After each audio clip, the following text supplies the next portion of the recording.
Welcome to a new season of Financial Decoder. As I record this, we're several weeks into a new year. A lot of you made New Year's resolutions, and some of you may have actually kept them, at least so far. But let's face it, most of you have probably broken them already. If you're in that camp, don't feel bad. You have a lot of company. The good news is that if you've fallen off the resolution wagon, there are lots of resources out there to help you climb back on. But we're not going to focus on that today. Instead, we're going to look at how to set goals in the first place. And not just any goals. Since this is Financial Decoder, we're going to be looking at goals for your financial life.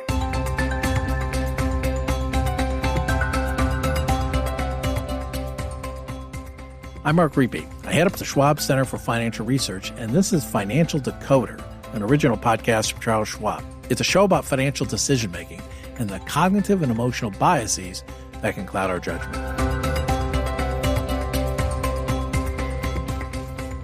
So why is it so hard to keep resolutions? It's not so much about willpower, although that certainly plays a part. The problem comes even before we get to the point where we have to resist the temptation to break a resolution or abandon a goal. The problem is setting the goals in the first place. Setting good financial goals seems easy and pretty simple, but it's not. Here's why it's so difficult. Our relationship with money is often emotional, as you probably know if you've been listening to this podcast. There are steamer trunks full of emotional baggage. Another reason it's tough to set good goals is that we can only set a goal based on the information we have at the time. Trouble is, that information is incomplete. We also have to deal with the fact that life intervenes. Things change. The financial ecosystem may change, or our life circumstances may change. The information you had when you set the goal can become obsolete. As a result, your carefully constructed investing strategy and your goals may not match up anymore. Finally, there's not much research out there that specifically studies how to set financial goals. There are plenty of how-tos for achieving goals, but not so much on setting them in the first place. Luckily, there are folks out there who are really smart about this, and it's a pleasure to welcome back Cindy Scott to the podcast. She's given our listeners a lot of great information and advice in the past. She's been helping Schwab clients build personalized wealth management strategies that address topics including retirement planning, distribution and income strategies, education planning, risk management, and estate planning. She has over 25 years of experience and is a certified financial planner certificate, a chartered financial consultant, and a chartered retirement planning counselor. She's also one of our featured columnists on our Schwab Money Talk series. You can hear her work at schwab.com/money talk. And again, you can see some of her great work there.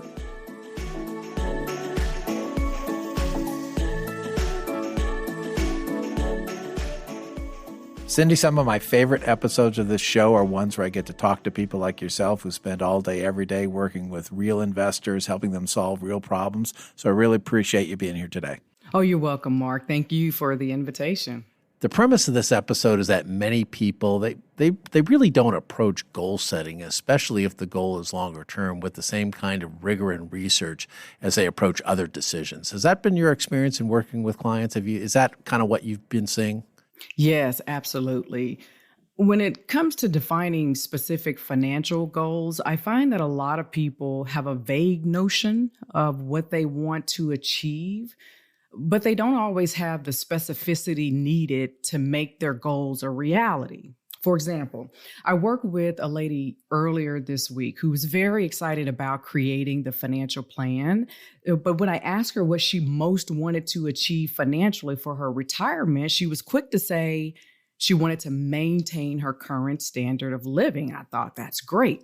And then, of course, I asked, well, how much do you need monthly to maintain your standard of living? And she had no idea. She did not know.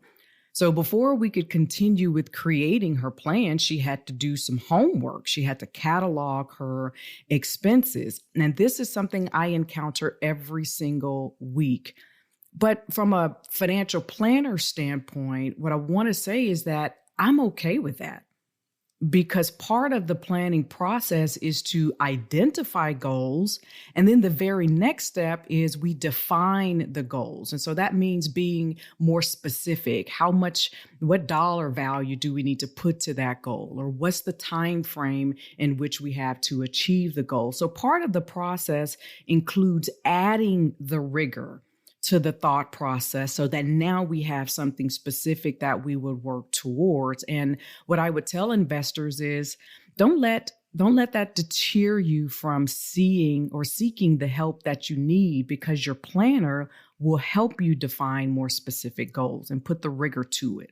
I think that's just a great example of why it's important to put stuff down on paper. There's no point in guessing. You just got to do the number crunching. That's right. Cindy, recently while reading on this subject, I came across the term radical doability. In other words, an emphasis on easy wins that can be achieved with a high degree of success. What do you think about that approach? When setting such long-term goals, is it helpful to focus on feasibility to avoid biting off more than we can chew?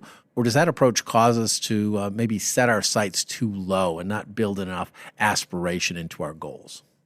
Mark, I think focusing on easy wins helps them to achieve the larger goal. So if you bite off more than you can chew, you potentially can run the risk of being overwhelmed and you can run into discouragement, but you can still achieve the larger goal by focusing on the easy wins and taking it in bite-sized chunks.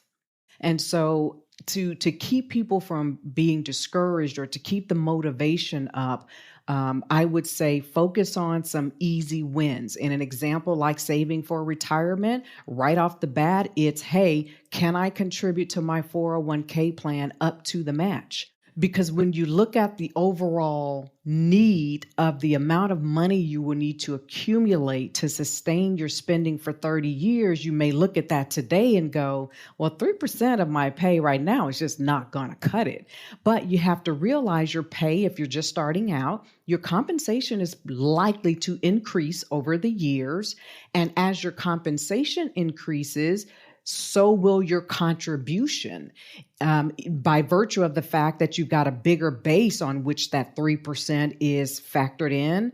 And also you can do incremental increases in your savings rate. If you bite off more than you can chew, you're likely to lose momentum. You're likely to get discouraged. And the worry there is it'll take you off track and you might be tempted to give up altogether.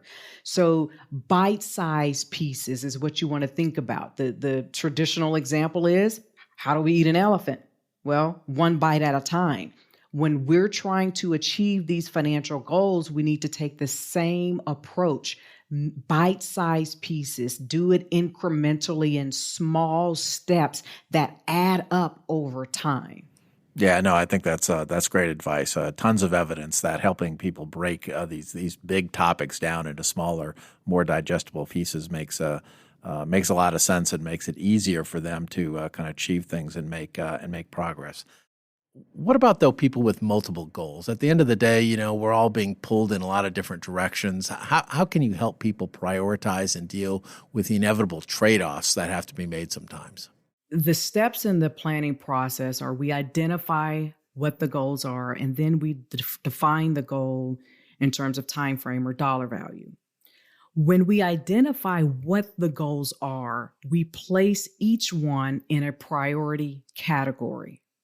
With the planning tool we use, we have 3 categories: needs, wants, and wishes. Needs are the things that we all absolutely have to survive. Basic necessities such as food, housing, transportation, healthcare cost. Wants are things that clients want to be able to do, like travel or pay for college for their kids or pay for the weddings.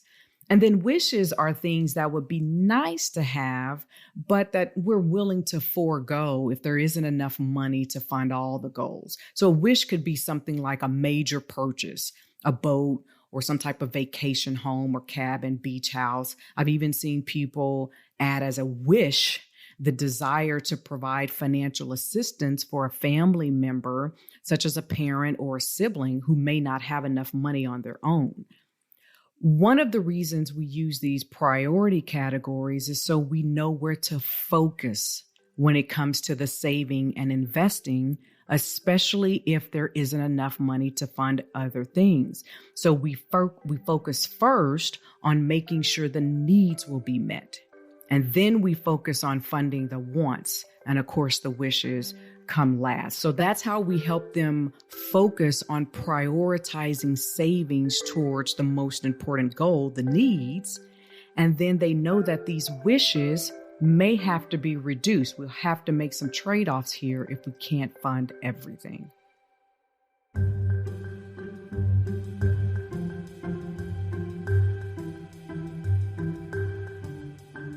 We'll continue our conversation with Cindy Scott in a few moments. But before we do, I wanted to highlight a couple of studies that relates to goal setting. My guess is that if you ask someone to set some goals, most people will start by making a list. It's a little like packing for a trip. To make a list for what to pack, you should look at the weather forecast for your destination and think about what you'll be doing there. Will you need your scuba gear, your parka?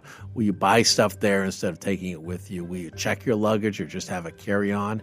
And just how big is your bag? How much stuff can you really fit in there? Setting financial goals is similar. And this study from a few years ago dives into how we make lists of financial goals. The study is called Goals-Based Financial Planning, How Simple Lists Can Overcome Cognitive Blind Spots. It examines not only how people choose their financial goals, but also how they rank them in importance. The researchers asked people who were over 18 but not retired to fill out a survey. Without any prompting, they listed their top 3 financial goals. The researchers randomly added the 3 goals to a master list of 17 common goals. Some of those were things like to buy a house, to go on a dream vacation, to feel secure about my finances in retirement, that sort of thing. The volunteers were then shown the master list of goals, which included their 3, and then ranked all the goals in order of importance to them. Some people, when they saw the master list, changed their goals. For example, one person may have said that their goal was to buy a house, but when they saw the master list, they changed their goal to feel more secure about my finances in retirement. About 73% changed either one or more of their top 3 goals. This study suggests that we may not know ourselves as well as we think we do. When asked to state our top 3 financial goals with no prompting, we're probably not going to nail it. But it also illustrates that looking at a list of goals can help us choose the goals that are truly important to us. Back to the packing example, the same strategy can apply. You may not remember everything you'd like to pack. A list from an outside expert or source can help. You can ask your family to help with the list, or friends who travel often, or someone you know who's one of those freakishly organized people. The same is true for setting financial goals. You can ask savvy friends or family members to help, or go online. There are many websites that offer lists of financial goals. Better yet, sit down with your financial advisor who can help you craft a customized list.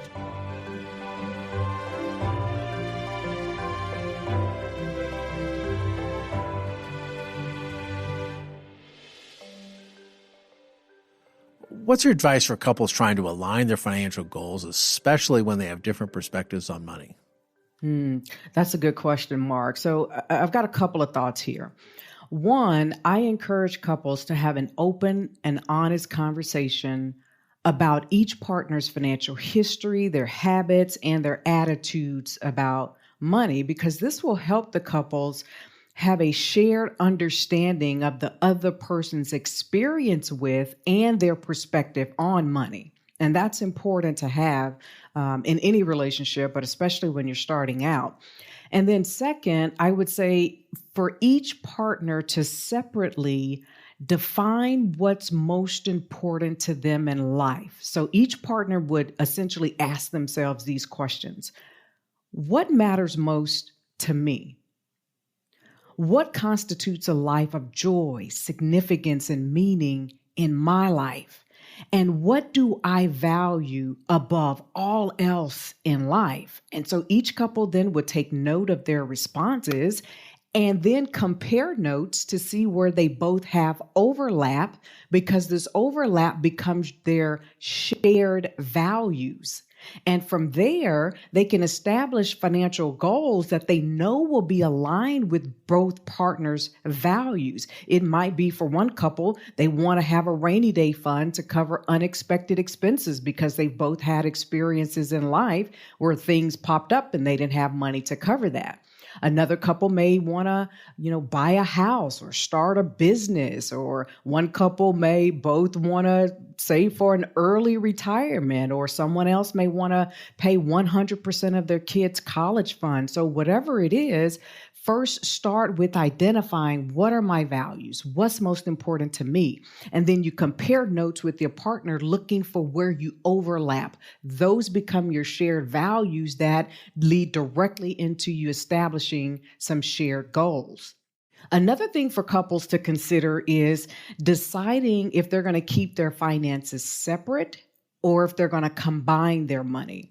Some couples merge everything, while others keep separate accounts for personal spending.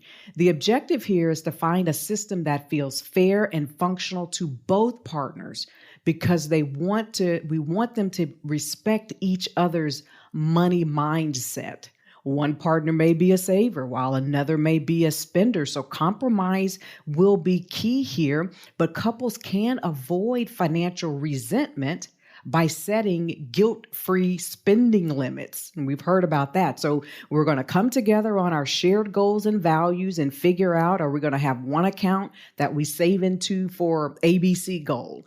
And then for our personal spending, perhaps you say, okay, we can each spend X number of dollars guilt-free without having to consult the other. That way, for the spender in the relationship, they feel that sense of freedom, of independence when it comes to money.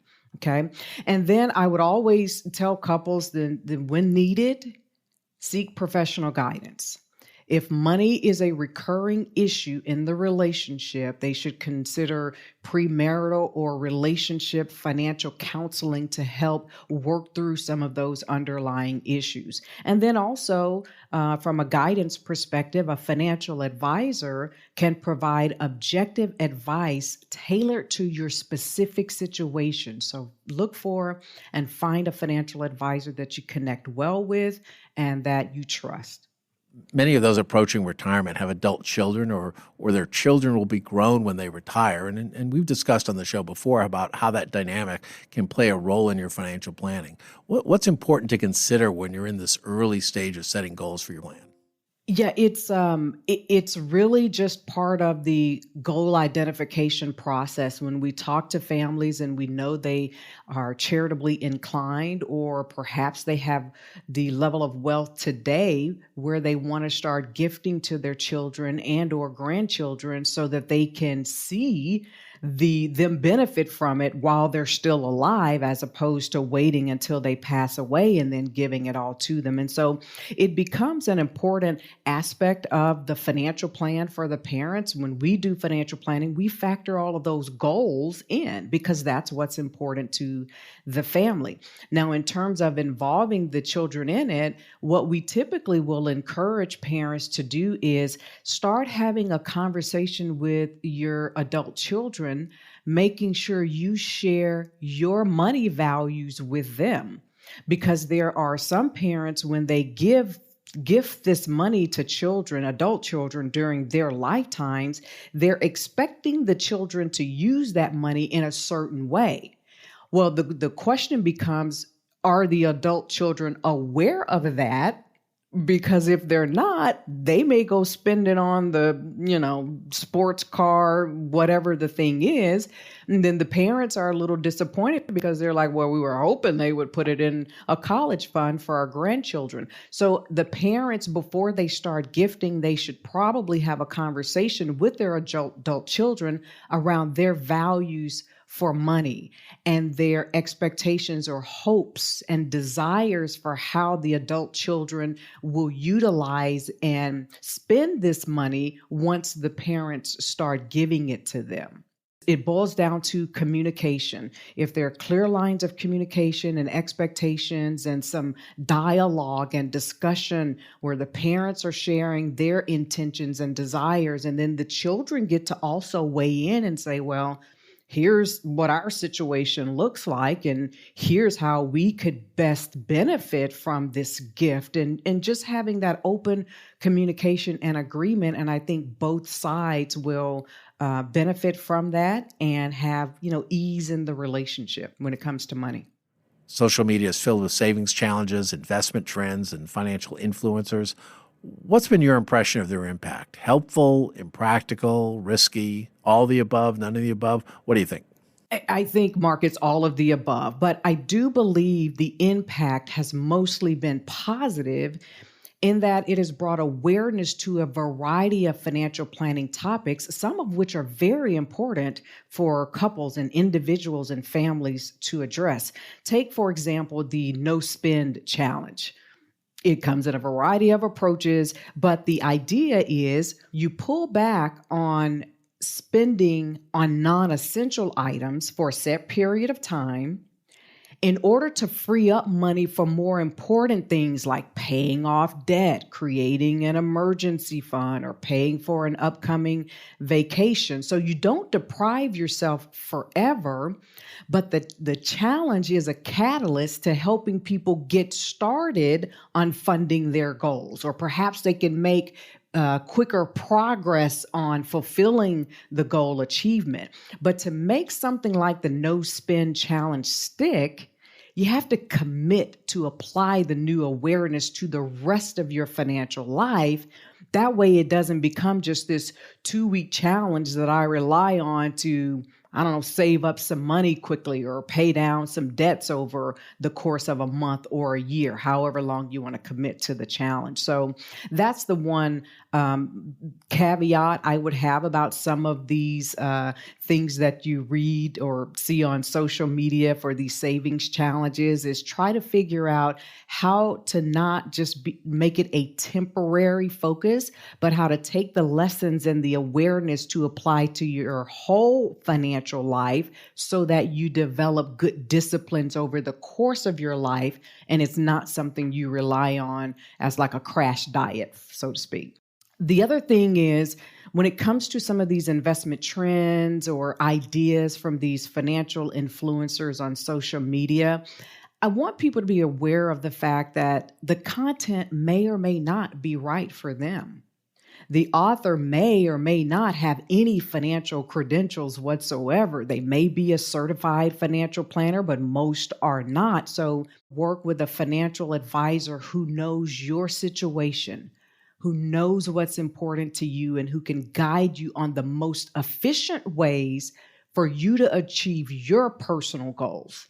And some of these trends online may not align with your personal goals, or they may not be the best way or the most efficient route for you to take to achieve your goals, which is why having your own personal financial advisor can increase your likelihood that you're going to get advice tailored specifically to you. So that's kind of what I'd say about that.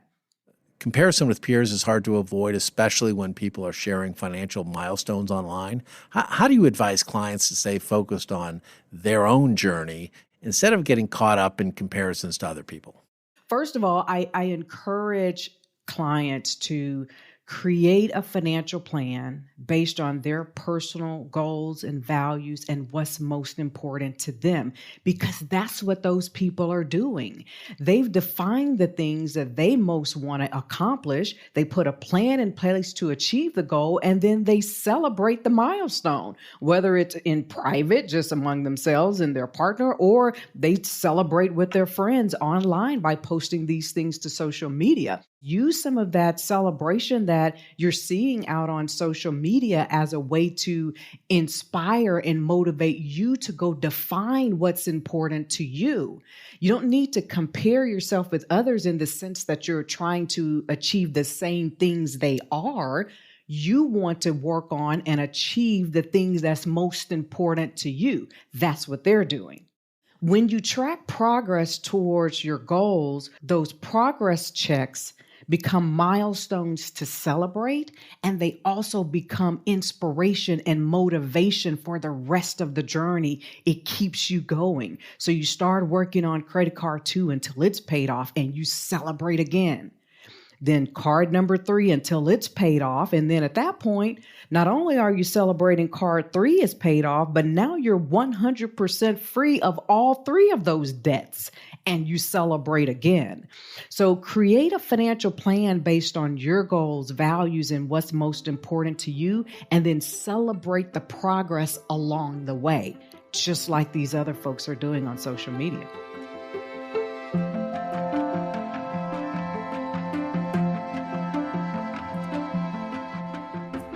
An important point to remember is that goals are about the future. That's obvious, but it creates a problem.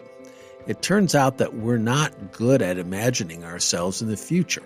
That makes it tougher to decide what we'll need in 5, 25, or 40 years down the road. In other words, how can you make a goal that will benefit a future version of yourself if you're not entirely sure what your future self will actually need or value? Hal Hirschfield, a professor and behavioral scientist at the UCLA Anderson School of Management, wrote a book about this called Your Future Self: How to Make Tomorrow Better Today. In it, he describes how he asked college students to think of their future selves while having their brains scanned.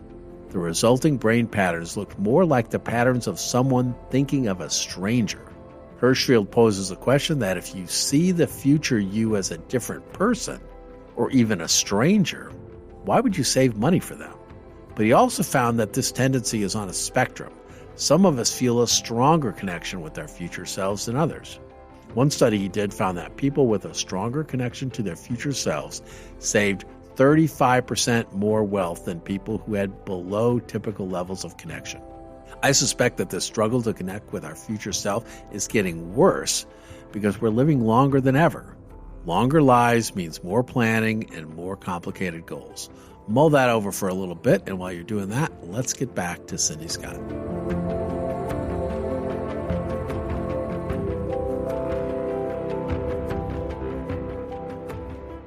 You mentioned the idea that some of these trends or challenges are really acting as a catalyst for taking initiative. And I'm wondering if you know of any helpful, let's say, offline practices that can help get the ball rolling in a similar way.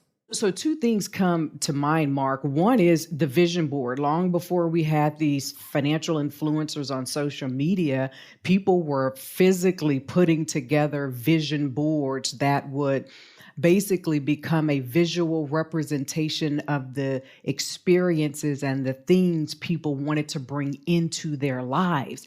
And then, of course, the vision board was just the first step in that process. It's kind of the discovery. It's the visioning process of here are all of the things that constitute a life of joy, significance, and meaning for me. And then step number 2 was, okay, now what do we need to do to bring these things to fruition in our lives? Is it something that is a short-term goal, or is it a long-term goal? Will it require little money, no money, a lot of money? So, right, you would put the plans together for how you would actually realize those goals in your life. So vision board is one tool. Another tool that's also been around a very long time, even way before social media, was a values card exercise. And this is one I really, really love, because when we talk to clients about putting together a financial plan based on their goals, another word for goals is values. What do you value most in life? What are your passion? What are your dreams? What are the things you most want out of life?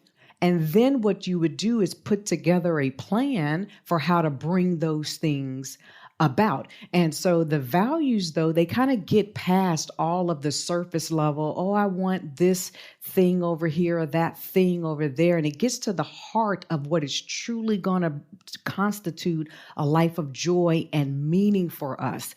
And so the values exercise is like a deck of cards. Think about a deck of playing cards. And on each card, there's some characteristic, a word written there. Maybe it's competition, maybe it's adventure, maybe it's family or love or meaningful work, whatever the case may be. This deck of cards has all these words on it, and you sort the deck into attributes and characteristics that really jump out and resonate with you, that you absolutely want in your life.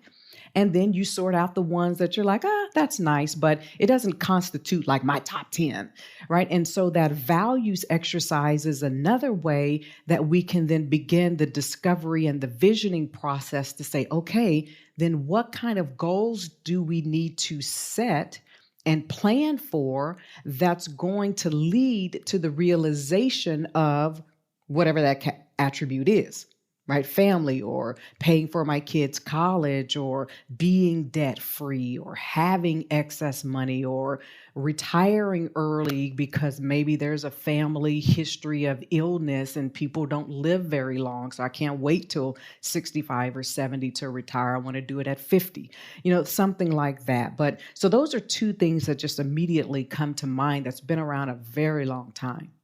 What kind of encouragement can you offer to those that are feeling paralyzed by financial anxiety? Maybe they're ashamed of how long they've waited to plan or how far behind they feel, and to really get past those hang-ups and get started.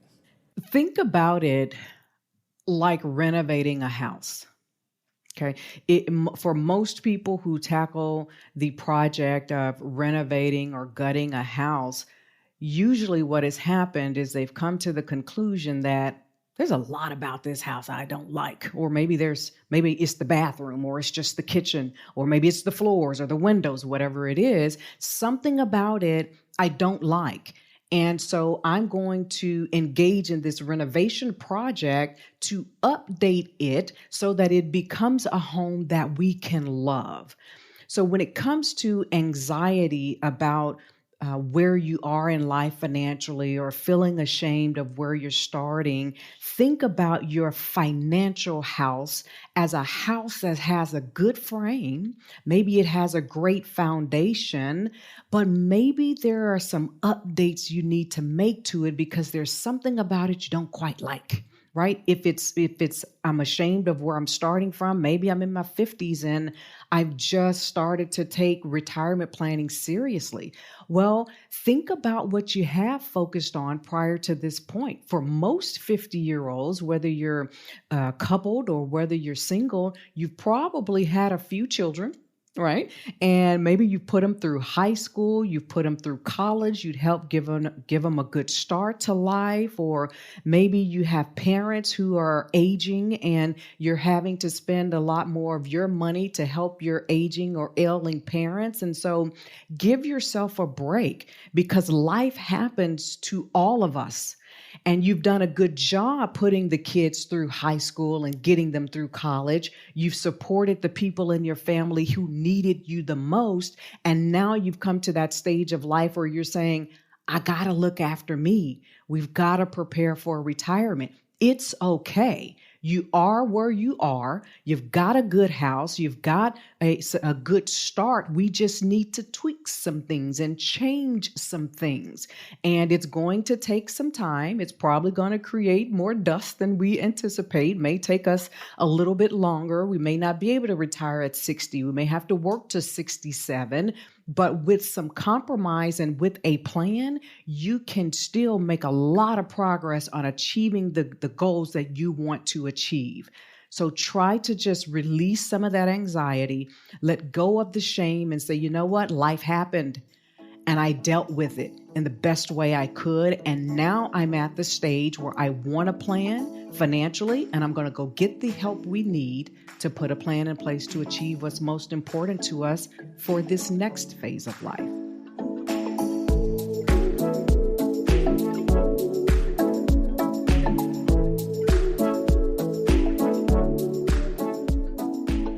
As always, Cindy gave us a lot of great tips on setting goals for your investing. I hope we shed some light on these complicated decisions and made it a little bit less daunting. If you haven't set specific financial goals, perhaps now you'll consider it and start making that list. If you need help getting started, we have lots of lists as well as planners, trackers, worksheets, and a lot of tools to help you plan for all kinds of life events. They're all on our website at schwabmoneywise.com. That's all one word, schwabmoneywise.com, and the link is in the show notes. But of course, all of our situations are different. To fully address your financial goals, talk to your financial advisor. That's it for this episode. You'll hear from me again in a couple of weeks with a new feature about a topic we found to be especially compelling. In the meantime, if you'd like to hear more from me, you can follow me on my LinkedIn page or at X at Mark Riepe, MarkRiepe. And if you like the show, we'd be grateful for a rating or review on Apple Podcasts or comment on the show if you listen to it via Spotify. We always like new listeners, and if you know someone who might like the show, please tell them about it and how they can follow us for free in their favorite podcasting app. For important disclosures, see the show notes and schwab.com/financial decoder.